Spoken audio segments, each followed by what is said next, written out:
को supreme court से एक और झटका लगा है। रामदेव को सुप्रीम कोर्ट से राहत नहीं मिली है।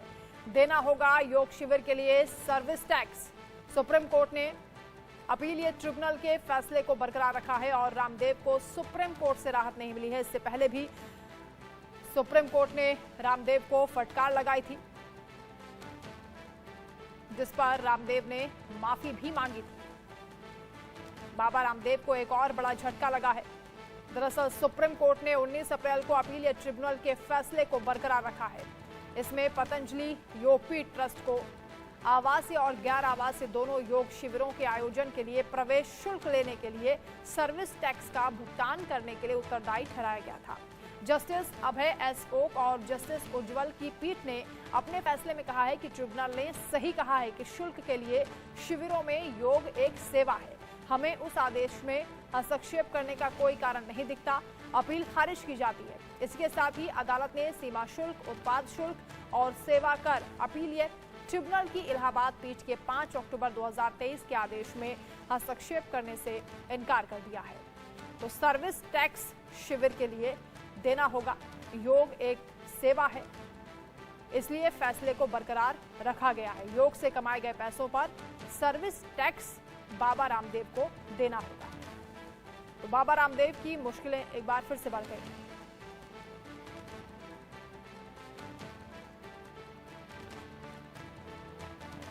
पतंजलि योगपीठ ट्रस्ट की अपील को कोर्ट ने खारिज कर दिया है।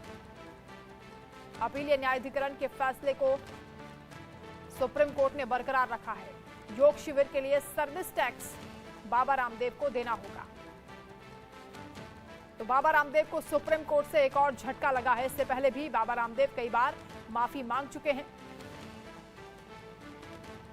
भ्रमित कर देने वाले विज्ञापनों का पहले मामला था।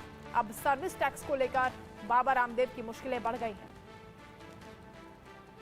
आशीष सिन्हा हमारे साथ लीगल एडिटर जुड़ रहे हैं। आशीष, क्योंकि ये इससे पहले भी सुप्रीम कोर्ट फटकार बाबा रामदेव को लगा चुका है, लेकिन अब मामला क्योंकि सर्विस से जुड़ा हुआ है, सर्विस टैक्स उनको देना होगा और कोर्ट का ये कहना है कि ये क्योंकि एक सेवा है, शिविर आप लगाते हैं तो उसके लिए भुगतान आपको टैक्स का करना होगा। नहीं, देखिए, हमें सबसे पहले तो मामले को समझना होगा, वंदना, कि ये पूरा मामला क्या है। दरअसल पतंजलि अलग अलग जगहों पर, अलग अलग स्थानों पर योग शिविर लगाती रहती है। उसी को लेकर ये पूरा जो विवाद है वो पैदा हुआ। पतंजलि से जब ये कहा गया कि आप जो योग शिविर लगाते हैं इसका आपको भुगतान करना पड़ेगा, यानी इसमें सर्विस टैक्स देना पड़ेगा। अमूमन जो लोग जिम जाते हैं उन्हें इस बात का पता होगा कि जब आप इस तरह की स्वास्थ्य संबंधी योजनाओं का जब आप लाभ लेने जाते हैं तो वहां पे आपको सर्विस टैक्स देना पड़ता है। इसी के खिलाफ रामदेव जो थे वो अपीलेट ट्रिब्यूनल में चले गए।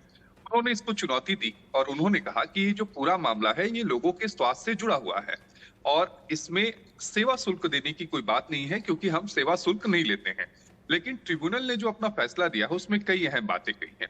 पहली बात यह है कि ट्रिब्यूनल ने कहा कि वो व्यक्ति को होने वाली जो बीमारियां हैं उसके उपचार प्रदान कर रहे हैं, ऐसा उनका दावा किया गया है, यानी पतंजलि का दावा किया गया है। लेकिन इसके समर्थन में पर्याप्त सबूत नहीं है।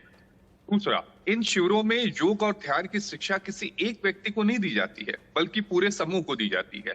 तीसरी, किसी भी व्यक्ति की विशिष्ट बीमारी या शिकायत के लिखित निदान को लेकर कोई नुक्ता, यानी आप डॉक्टर के पास जाती हैं तो वहां पे प्रिस्क्रिप्शन मिलता है, यहाँ पे किसी भी तरह का प्रिस्क्रिप्शन नहीं मिलता है।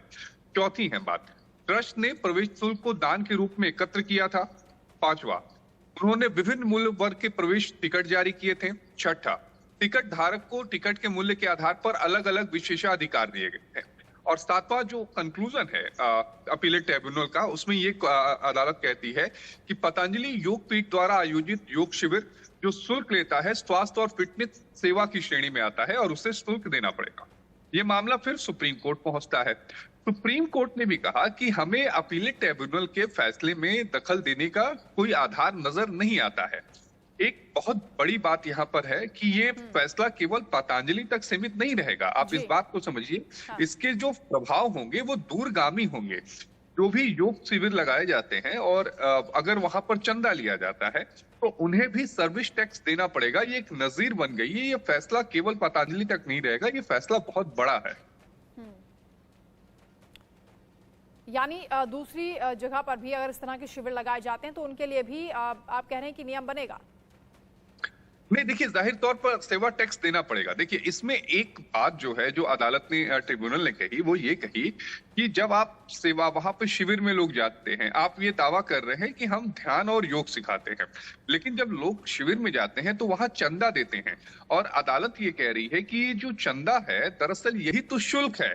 यहाँ पर एक ग्रे एरिया था जिसको अदालत ने डिफाइन किया कि चंदा और शुल्क यानी प्रवेश शुल्क जो है जिसमें हम रकम लेते हैं उसमें फर्क क्या है, क्योंकि आप जब जिम वगैरह जाती हैं तो वहां आपको भुगतान करना पड़ता है, वहां पे पर्चियां कटती हैं, तो यहाँ पर चंदे के रूप में ली जा रही थी और यही बात जो कोर्ट ने थी उसको क्लियर की है कि अगर आप चंदे के रूप में भी लेते हैं तो आपको वहां पर जो शुल्क है वो आपको देना पड़ेगा। ये सबसे अहम जो टिप्पणी थी अदालत की और मुझे लगता है कि यही वजह है कि रामदेव को राहत नहीं मिली, पतंजलि को राहत नहीं मिली, क्योंकि अगर पतंजलि की तरफ से जो दलीलें दी गई, पहला ये कि हम लोगों को ध्यान सिखाते हैं, दूसरा ये कि हम लोगों को योग सिखाते हैं, तीसरा ये कि हम लोगों को स्वास्थ्य संबंधी सेवाएं देते हैं, चौथा ये कि हम लोगों के जो स्वास्थ्य है उनको ठीक करते हैं, रोगों का निदान करते हैं।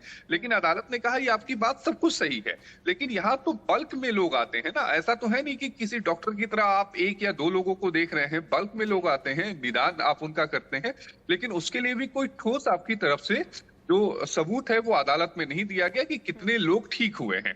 इसके अलावा कोर्ट ने कहा कि चूंकि चंदा तो लिया जाता है तो आपको प्रवेश शुल्क जो शुल्क है वो तो देना पड़ेगा आपको। ठीक है, बहुत शुक्रिया आपका आशीष तमाम बातचीत के लिए।